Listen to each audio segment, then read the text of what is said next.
à 5 jours du réveillon d'un Noël 2020 dont nous nous souviendrons tous. On va faire un tour d'Europe de ce qui se passe chez nos voisins en Allemagne, en Italie, en Espagne, en Grande-Bretagne. Vous connaissez le proverbe « Quand je me regarde, je me désole. Quand je me compare, je me console ». Eh bien, qu'est-ce que ça donne justement outre-Manche d'abord. Johanna Chabas, bonsoir. Bonsoir. Vous rentrez tout juste de Londres et vous avez écouté le point de situation du Premier ministre Boris Johnson. C'était à 17h. Eh bien, c'est pas terrible du tout en Angleterre, puisqu'il a annoncé notamment le reconfinement de la capitale, Londres. Oui, c'est ça. C'est vraiment, les chiffres ne sont pas bons. Pour l'instant, c'est une hausse de tous les indicateurs. Et surtout, il y a cette nouvelle variante du virus qui a été trouvée, qui fait que ce virus se transmet encore plus vite, 70% plus transmissible. Et ce virus-là, avec cette variante-là, est plutôt à Londres, dans le sud-est du pays. Et c'est pour ça que ces zones-là sont reconfinées à partir de demain matin. C'est un peu le coup de bambou, hein, 5 jours du réveillon. Les Anglais ne s'y attendaient pas? Non, ça a commencé à fuiter dans la journée, mais c'est vraiment un retournement de situation complet.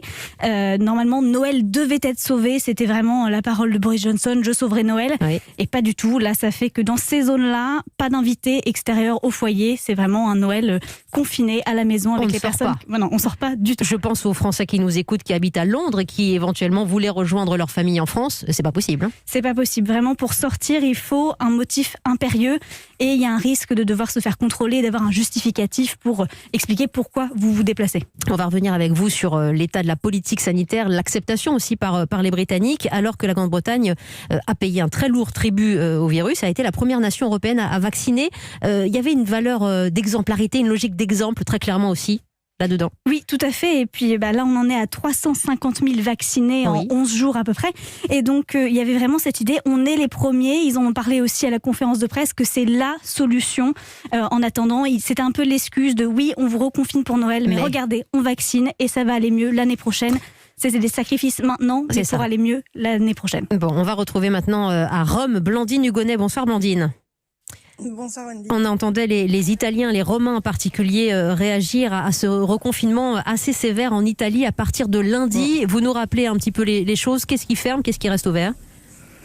Alors, à partir de lundi, c'est pas tout à fait le reconfinement tout de suite. Lundi, c'est l'interdiction de circuler entre les régions italiennes. Donc, tout le monde se dépêche ce week-end, d'ailleurs, de prendre des trains et de bouger dans le pays. Et à partir du 24, donc la veille de Noël, 24 décembre, ce jour-là, c'est reconfinement total national. Ça, d'ailleurs, ça n'était pas arrivé depuis le printemps dernier en Italie. Hein. Donc, reconfinement, ça veut dire refermeture de toutes les boutiques non essentielles. Il ne restera plus que l'alimentaire, les pharmacies, les tabacs, les coiffeurs et les librairies. Fermeture des bars et des restaurants. Ils étaient encore un peu ouverts dans certaines zones. Et surtout, interdiction de sortir de chez soi, sauf exception évidemment. Et quand on sort de chez soi, c'est avec l'attestation évidemment qu'il faudra utiliser pour justifier chacun de ses déplacements. Ce qui est autorisé en revanche, c'est la petite souplesse. Pour les jours de fête, ça sera d'inviter chez soi 2 personnes maximum qui vivent habituellement en dehors du foyer. Ça, c'est le petit cadeau de Noël, on peut dire, parce que pour le coup, ça a été très difficile, ces annonces faites hier soir par le gouvernement italien. L'autre souplesse, c'est évidemment de pouvoir assister aux cérémonies religieuses qui sont très suivies, très importantes pour les traditionnelles fêtes de Noël en Italie. Quand vous dites, Blandine, difficile, ça a été accepté comment par la population, ces nouvelles mesures de reconfinement ? Alors c'est difficile parce qu'il y a cette tradition quand même de Noël qui est très importante. C'est toute la famille qui se retrouve, la famille élargie. Souvent les grands-parents habitent déjà dans la famille, donc ça peut faciliter de ce point de vue-là. Mais les enfants qui sont à l'autre bout de l'Italie ne pourront pas rentrer. Beaucoup resteront isolés. L'Italie est un des pays les plus vieux, les plus âgés du monde, le plus vieux d'Europe. Et le plus touché aussi par le Covid. Seuls. Évidemment, et donc c'est pour éviter aussi, c'est pour les protéger aussi, mais du coup cet isolement pour les fêtes de Noël, tutti a casa, tous à la maison, c'est difficile à accepter. En même temps, il y a aussi ce discours de résignation chez les Italiens, d'acceptation, c'est assez étrange, mais depuis le début de la pandémie, ils réagissent aussi comme ça en disant c'est un sacrifice de plus, c'est l'effort de plus pour que l'année prochaine ça aille mieux, il faut protéger nos anciens. C'est le discours aussi qu'on entend beaucoup, parce qu'il y a une vraie conscience de la protection de la personne âgée.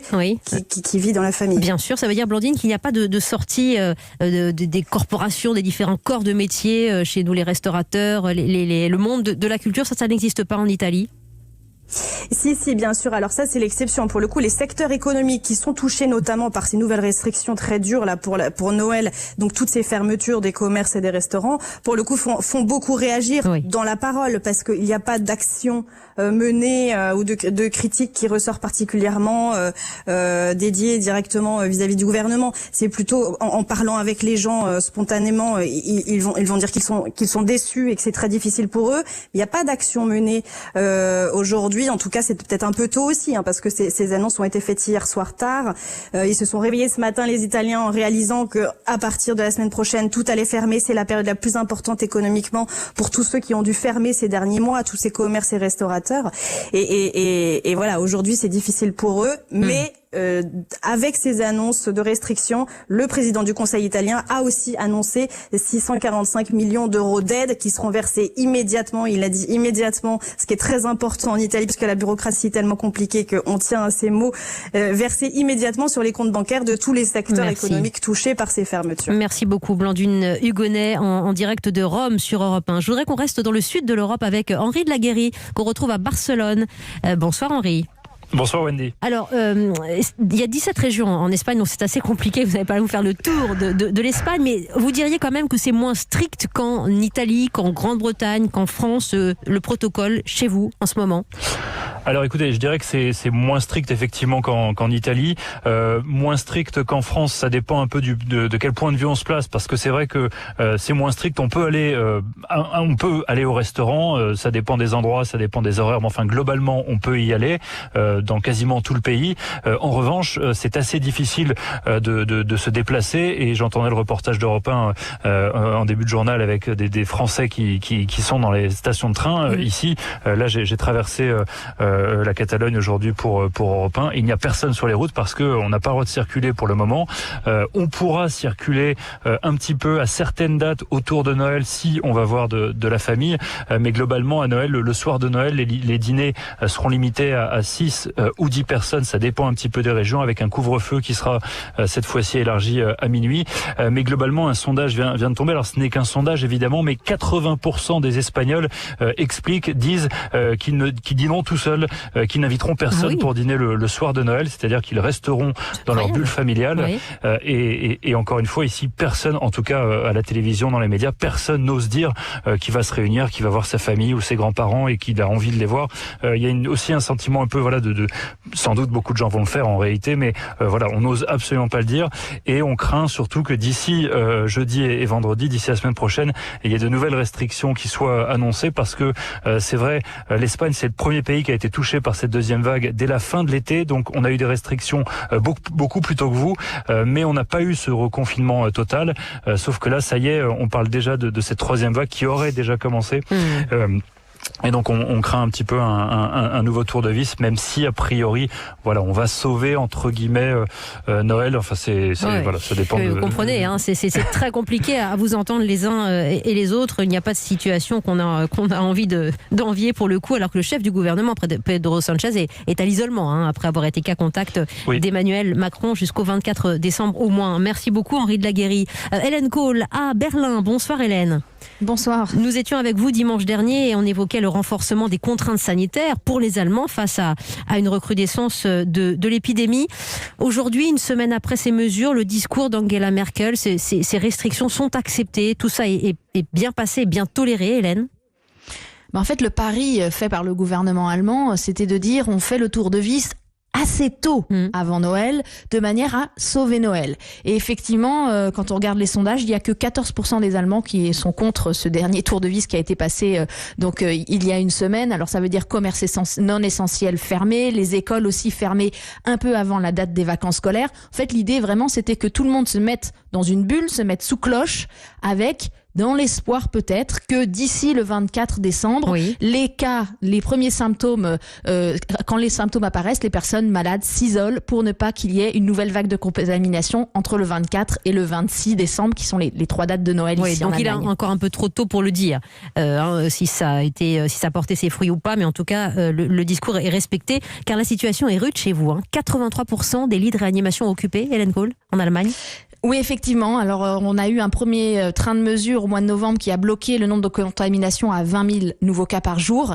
Et puis, depuis le début du mois de décembre, on est passé à 30 000 par jour. Donc, et avec effectivement une situation qui dérape complètement dans certaines régions, la région de Saxe, avec localement certains villages où on enregistre plus de 2000 cas pour 100 000 habitants. Donc, c'est vraiment un taux d'incidence extrêmement haut. La Saxe à 400 actuellement. Et c'est vrai que l'idée, c'est de ne pas se retrouver pour Noël. Vraiment, la règle, grosso modo, c'est 5 personnes maximum à table, de 2 foyers différents, 2 bulles sociales qui se retrouveraient. Mais la recommandation, c'est pas une interdiction, hein, ça reste une recommandation. Surtout, ne rejoignez pas vos grands-parents, ne rejoignez pas la famille, ne vous déplacez pas en Allemagne.